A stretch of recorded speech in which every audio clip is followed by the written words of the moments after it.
weary wanderer along the mountain track. And as I go, I love to sing, my knapsack on my back. Val-de-ree, Val-de-ra, Val-de-ra, Val-de-ree, Val-de-ra, my knapsack on my back. Woods and Waters, with your host, Bud Leavitt. Good evening, and glad you came along, and I think you're going to be too. Sandy Phippen is my guest. Sandy, nice to see you. You're always good to see you. Bill Silliker is here, premier photographer. We're going to talk about photography, we're going to talk about art, we're going to talk about such wonderful things as cheap gossip. Everybody's a gossiper. Let me tell you why. You know why you're going to like this? Sandy wrote this. It begins this way. Anyone who says he or she doesn't gossip must be dead. What a line. How'd you happen to come up with that? Well, and when we found out the title, Bud, when we decided to call it Cheap Gossip, I think that was one of the titles, I thought about that because people are always accusing you know, of being a gossip, how bad it is, and how I never gossip. Certain people let on that way. And I said, everybody gossips, for heaven's sakes. And that's where I came up with it. I did, anyway. Tell me about Sandy. I mean, you went away, you were a teacher in Syracuse. How many years? 15 years? 15 years in Syracuse. Syracuse. We're in Syracuse. Right. That's right. And you come back to university, and you've Right. written 4 books. Yes.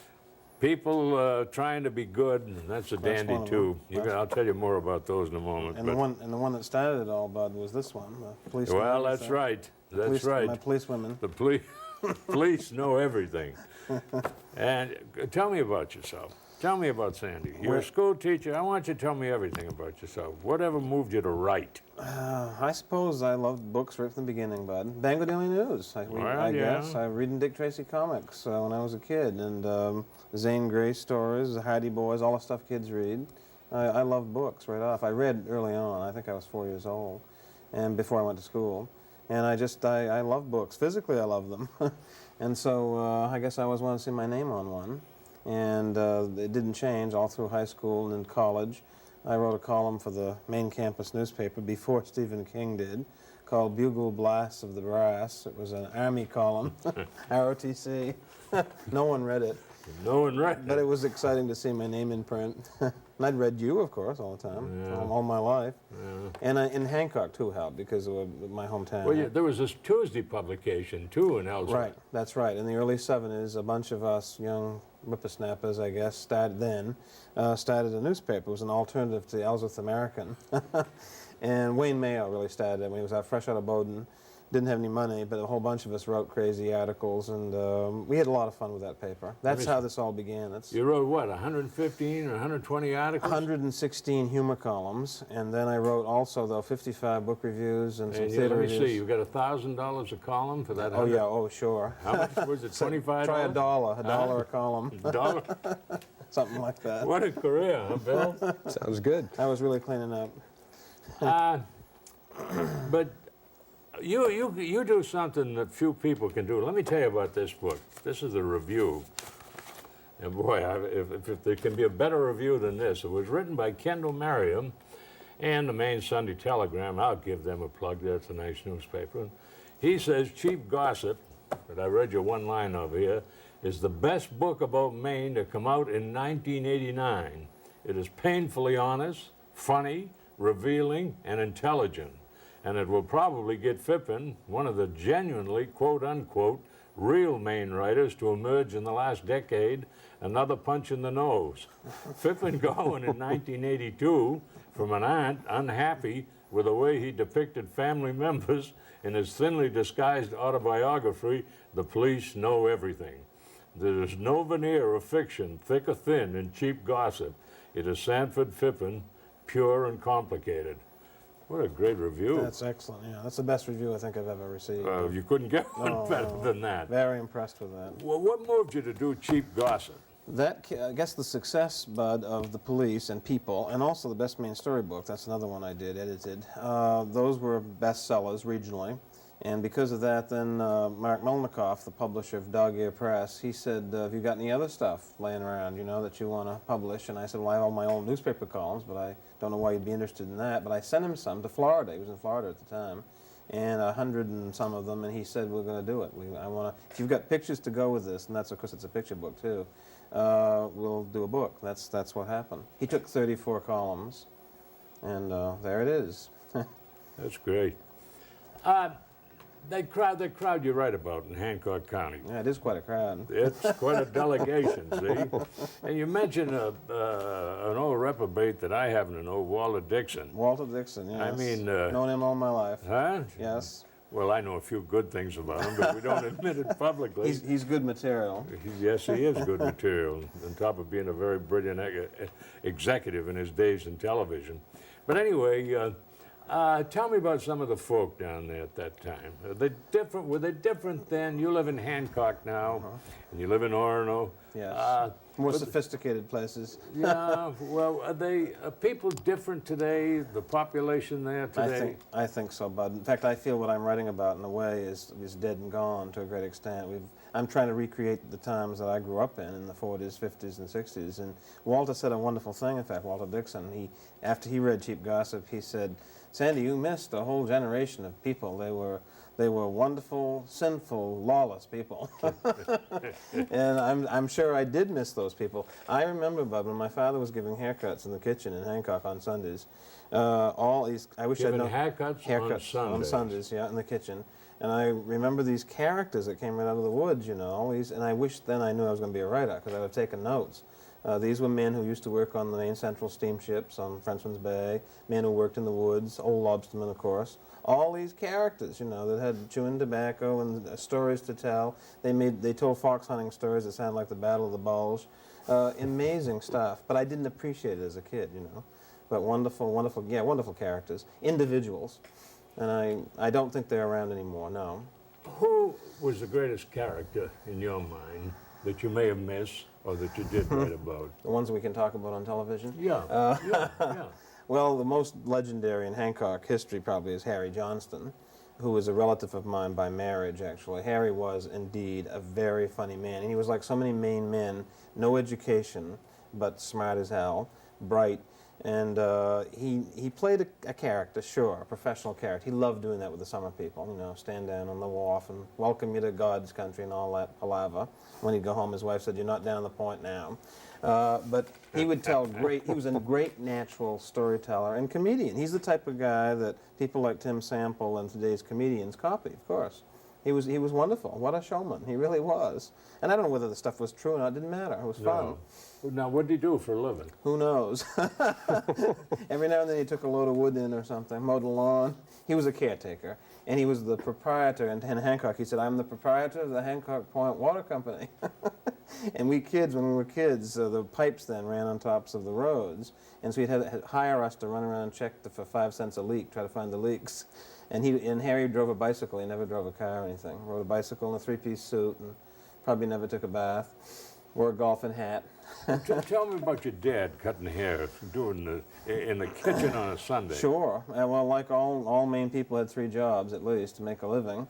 And my father drove a fuel oil truck. He worked on the Maine Central Steamers years ago. And he also did caretaking of 2 places, and he cut hair. He was the neighborhood barber. We had him all over town. And every Sunday, all these men would show up, and some would pay with a turnip. Honest to God, they would. And they'd knock on the door, and they'd say, "Phipp, you got any time? Got any time, Phipp?" Which meant, you know, can I get my hair cut? My father was relatively short, so when you got a haircut, and I got many of them from him, he'd push you down in the chair, you know. And he'd have a cigarette hanging out of his mouth, Camels. And, of course, he'd light your hair on fire half the time. You stamping your hair out. Stamp the fire out while people would be telling stories and so on. If you didn't like the haircut, you said, "Well, you wanted a haircut, didn't you?" That was it. And I had a haircut by my father until, I don't know, 13 or 14, my first professional haircut in Ellsworth at Joe LaBelle's. Joe LaBelle's. On Water Street, right. That was it. But that was the atmosphere. That, you know, it was quieter times. Hancock was a rural town, mostly farms that are gone now, and a fishing community and a summer colony, and that was about it. You know, we'd go to Ellsworth on Saturdays And that's the life I try to recreate in my stories and books and all the people. Bring them all back again. Because it was a wonderful childhood for a kid growing up in Maine. I know people are very negative sometimes, and my own relatives sometimes bitter about certain things. But I really want to think... What, that you've written? No. They accept that now. Oh, yeah, they say things like, don't talk to him, he writes down everything you say. Yeah. No, they're used to it. They've gotten used to it. I did get punched out, though, that's true, in the school gym by my aunt. She didn't agree with me when the book first came out.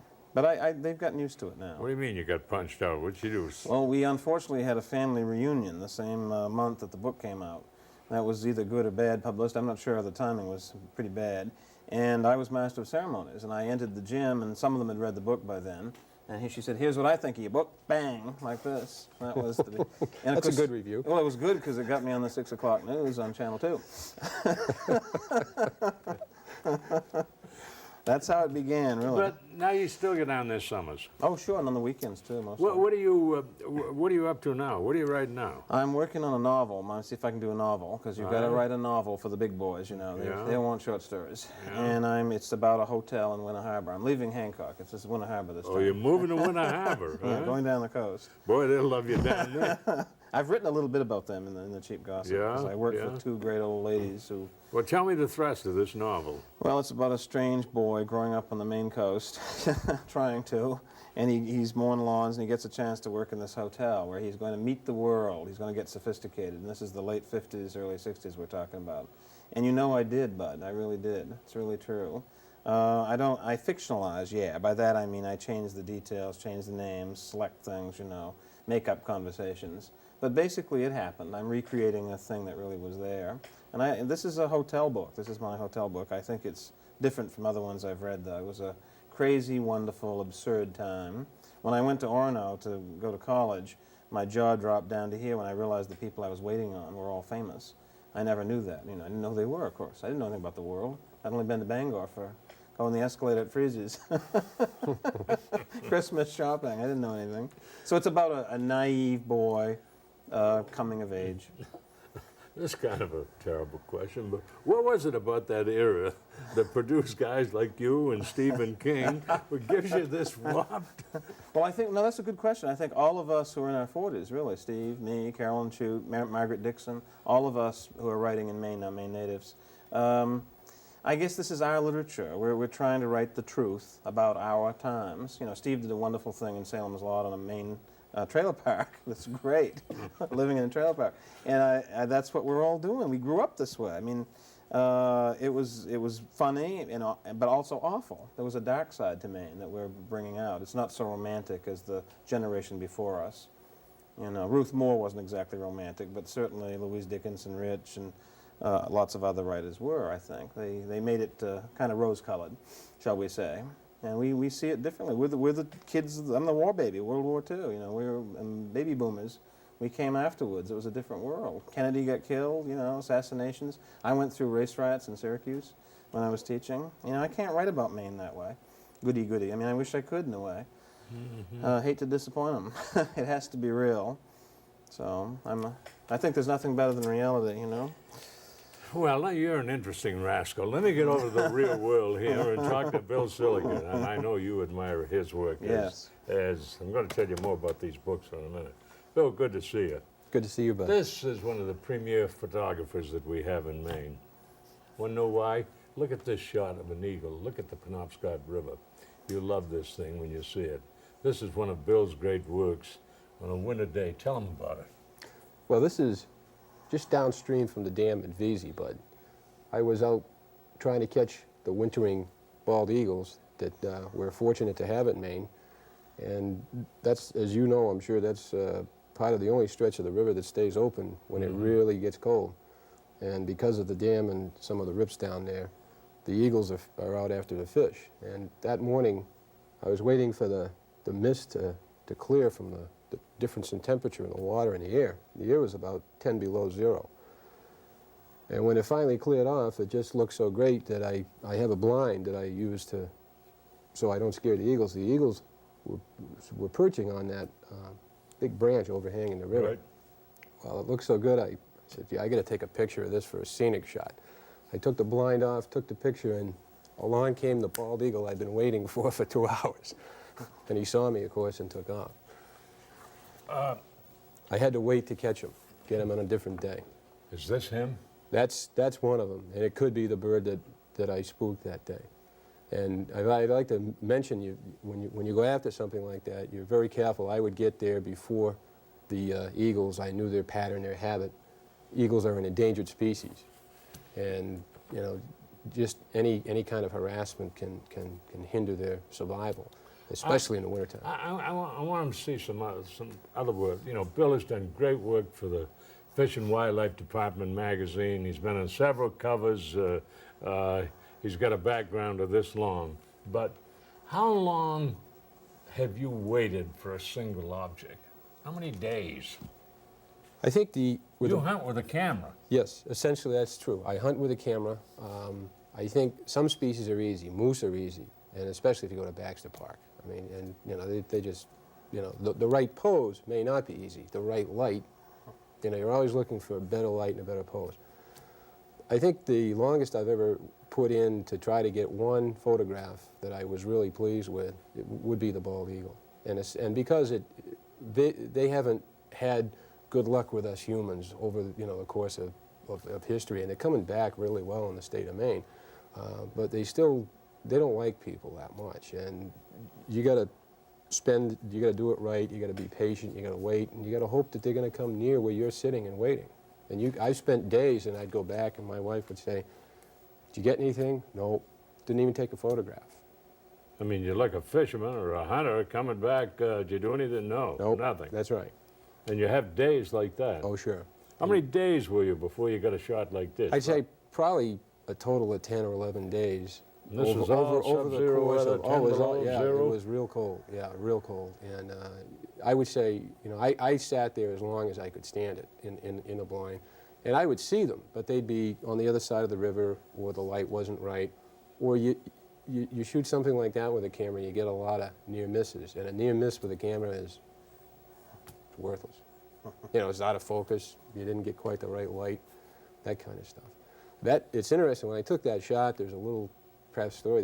That bird sat, and when he sat there, I had so much lens on because I was looking at the birds out across. This bird was maybe 30 feet away from me, and I have a 400 millimeter lens, and I had an extra converter, so I had about 560 millimeters, which is the equivalent of about 11x magnification. The bird sat there, he was looking the other way, and I'm sitting there in a blind, I'm saying to him under my breath, look at me, before you leave.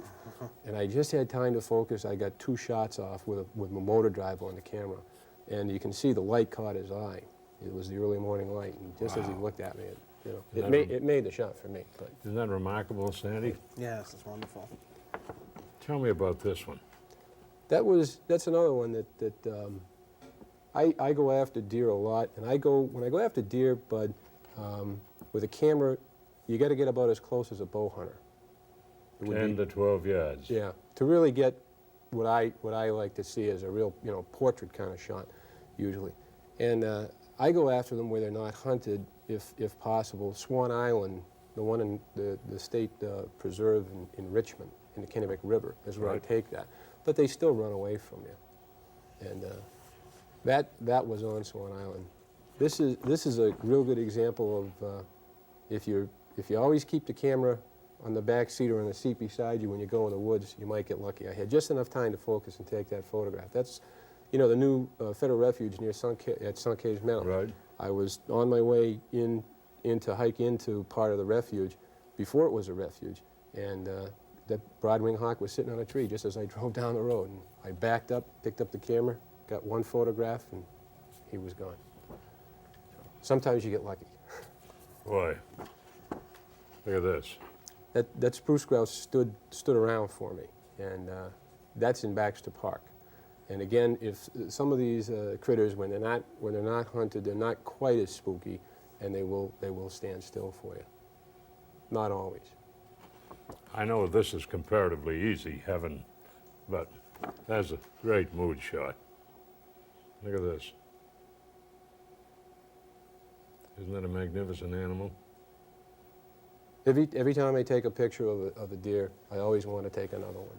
You know, it's like, and it is like hunting. I mean, you know, it's just being out there, seeing them, and try to get the right pose and get them when they're alert like that. That's what I like, to get the real feel. That Beautiful, beautiful thing. All right, you moose people, look at this. this fella, I spent a week. I say that you can find them easier sometimes in a place like Baxter Park. I spent a week in Baxter Park. My wife and I were volunteers up there one week, and all my spare time, it was great. We worked at Kidney Pond, rebuilding some of the cabins. Yeah. And but I go out in the morning and late in the afternoon and all this, and I spent the whole week, never saw a bull, never saw one. When I was leaving, this guy was out at Pockwaukemus, and that flow is down there. And I worked my way down and got some shots, and then I told him, it was a week before the season, this was last year, I said, you better go up the road if you want to stick around. You better head into the park. Somebody may have that rack on their wall this time. I hope he's still doing well. Look at this beaver shot. Those are tough critters to catch with a camera. You bet. Because, you know, you see them. Slightest movement and they're gone. Oh yeah, and whack, and you know. But the other thing is light is always usually really low.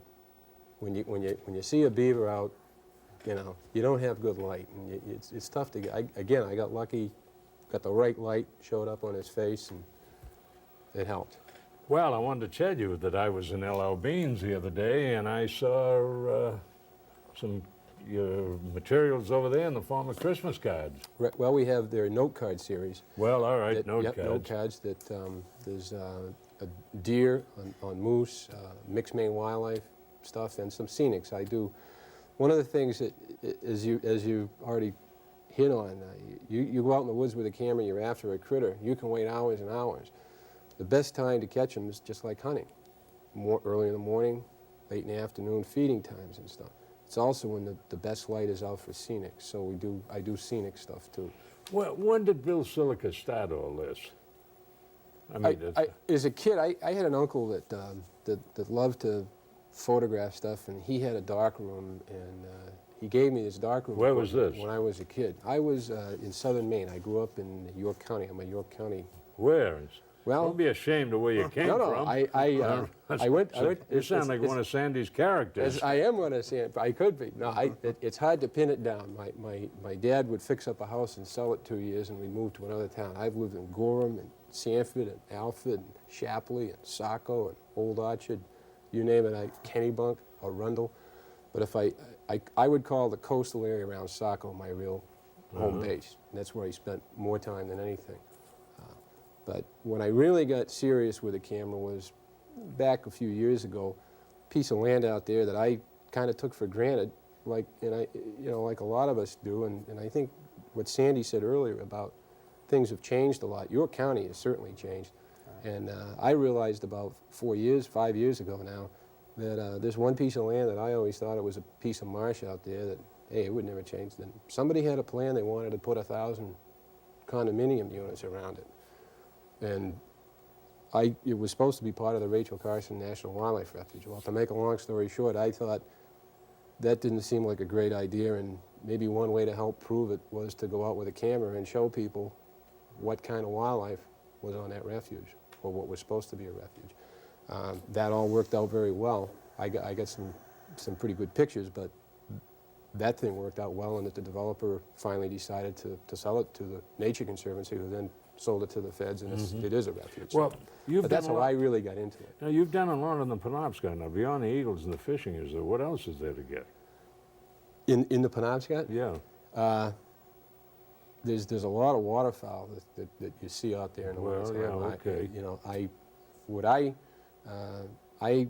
My next target that I'd really like to go after is black bears. And that, out in the woods more. And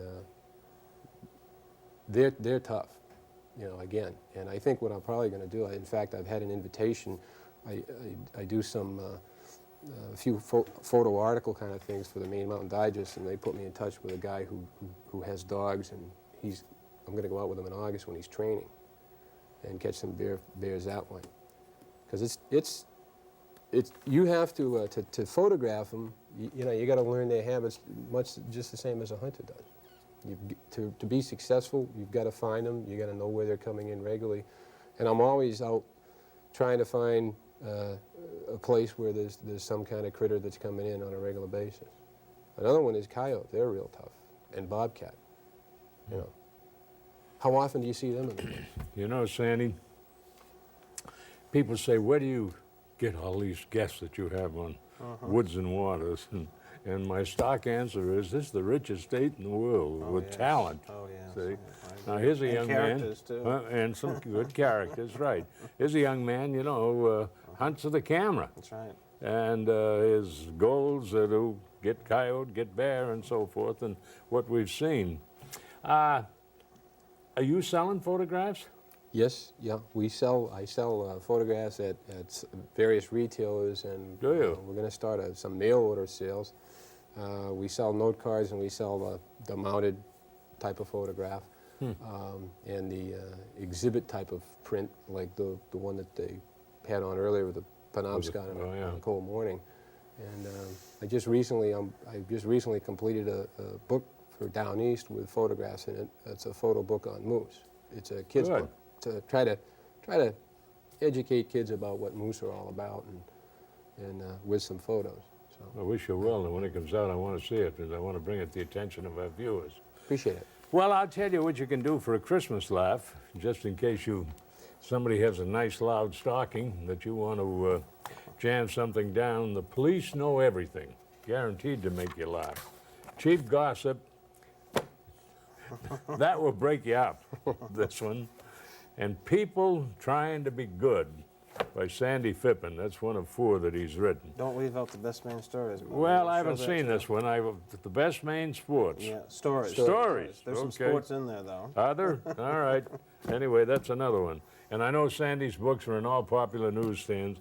Listen, awful nice to have you here, Thank you, Bud. because you're a chip off the old Hancock County block, and it's good to see you. And we never did pin down where you came from. but Somewhere's in York County, Bud. Somewhere's in York County. Yeah. Bill, I wish you well, and I've watched you come along. I've admired your work, and from what you've told me tonight, I'm sure a lot of our viewers are going to be looking for your work in the future. Thank Appreciate you very much for coming on the program. Great to be here. Hope you enjoyed what we had tonight. We had a couple of real able Maine artists, Sandy Phippen and Bill Silliker. They talked about the things that they do best. One is writing and the other is photography, and that's a pretty good combination. For this night, I'm Bud Leavitt, wishing you a good evening.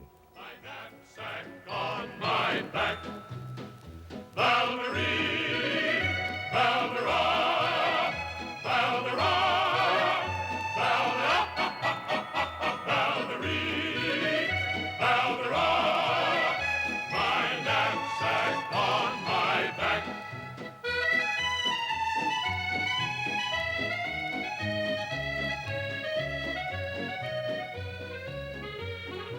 I wave my hat to all I meet, and they wave back to me. And blackbirds call so loud and sweet from every greenwood tree. Boundary, boundary.